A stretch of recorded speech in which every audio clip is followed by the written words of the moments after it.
புனித யோவான் எழுதிய நற்செய்தியிலிருந்து வாசகம். அதிகாரம் 3, இறை வார்த்தைகள் 16 முதல் 21 முடிய.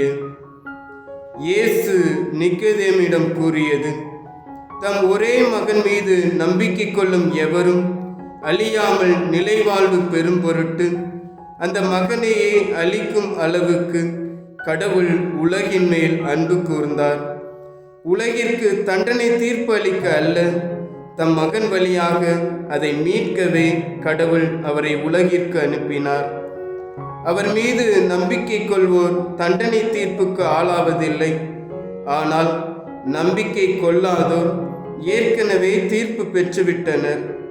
ஏனெனில் அவர்கள் கடவுளின் ஒரே மகனிடம் நம்பிக்கை கொள்ளவில்லை.